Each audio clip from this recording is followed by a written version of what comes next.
You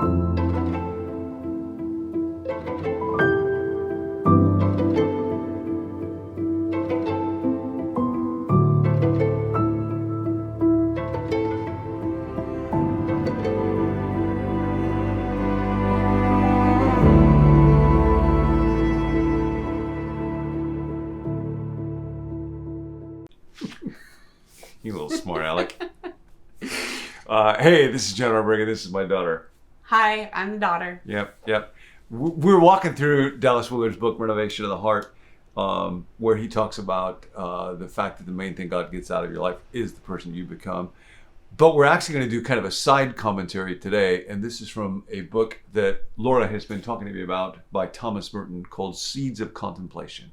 And you were mentioning a few words here that are especially meaningful to you. Yeah, but he's not Dallas Willard, so I hope that all of your friends on the internet won't get upset at me for reading someone that's not Dallas Willard. I know. If Dallas Willard and Thomas Merton got into a fight, who do you think would win? I don't know how big Thomas Merton was physically, so I gotta think about that now. Dallas is a pretty tough guy. He played basketball, and I feel like he would have been scrappy. He was a roofer from the South. Yeah, he was strong, big hands. Yeah, I think he would have kicked Thomas Merton's butt. Wow, that's a big claim. This is a very strange beginning to this. So now we turn to the topic of faith. All right. And here's what Merton wrote. So I'll read about it and then ask you a bit about what has moved you and what your experience has been.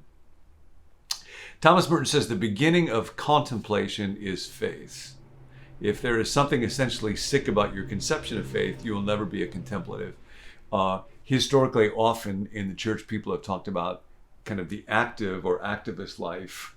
And those of us who are from a more evangelical background are often more familiar with that. And then the contemplative life. If you know the story of Mary and Martha, where Martha's busy doing many things and Mary is sitting at Jesus' feet, that was sometimes taken as kind of a picture of the activist life and the contemplative life. Mm-hmm.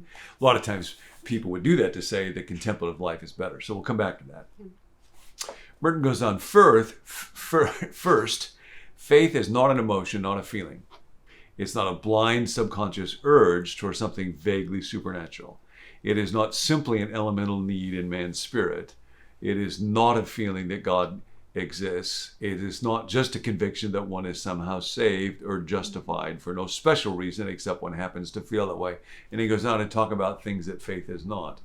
And he says, but also it's not an opinion. It's not just a feeling, but it's not a conviction based on rational analysis.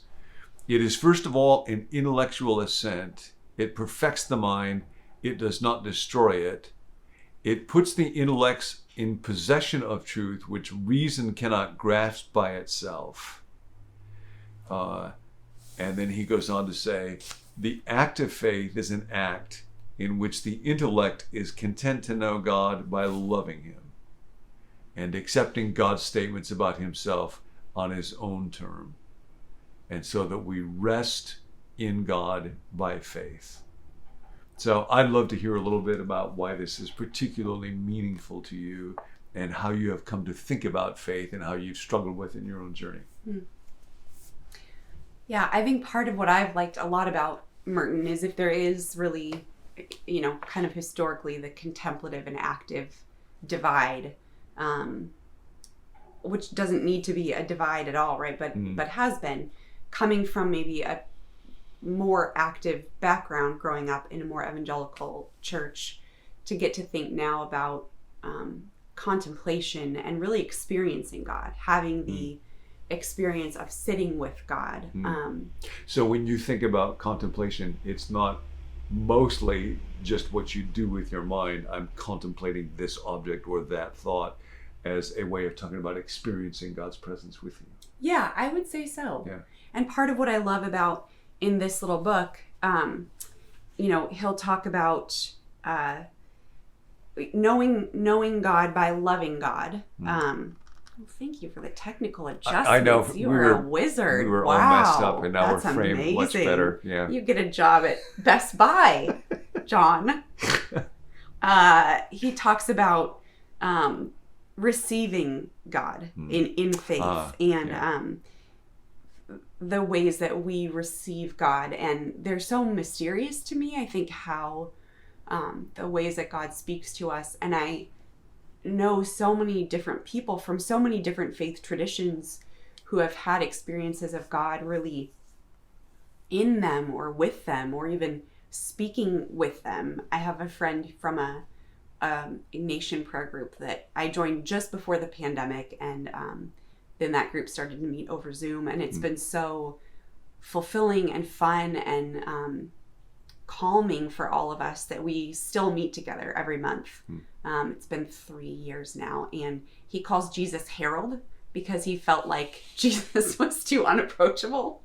Because Jesus is, it's a concept that is there before you even can arrive. And so it's like... it is interesting how often with people, when we come to know them and care about them, we give them a nickname. Yeah. Yeah, and this one was Harold. And so, but he'll talk about sitting with Harold in a way that feels a lot more real to him than sitting with Jesus.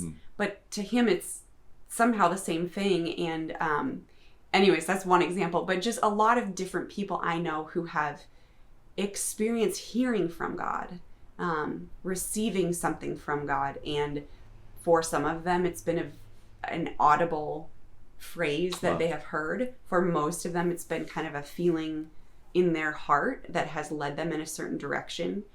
And I think a lot of, if we think of faith as, a thing that we have to feel our way into, we probably will wind up in trouble because, as Dallas Willard said, emotions are terrible masters but great servants. If you guys don't know about Dallas Willard.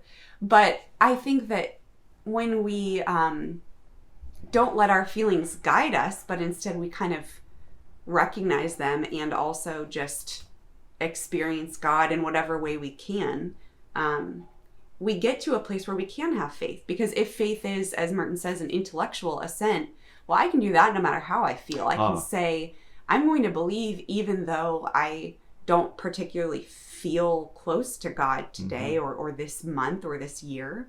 But then he also says, which I like, that it's not only an intellectual assent, it is also a grasp, which makes me think of like Jacob wrestling with the angel, a contact, a communion of wills, the substance of things to be hoped for, as that beautiful passage in Hebrews says. By faith, one not only assents to propositions revealed by God, but one assents to God himself. One receives God.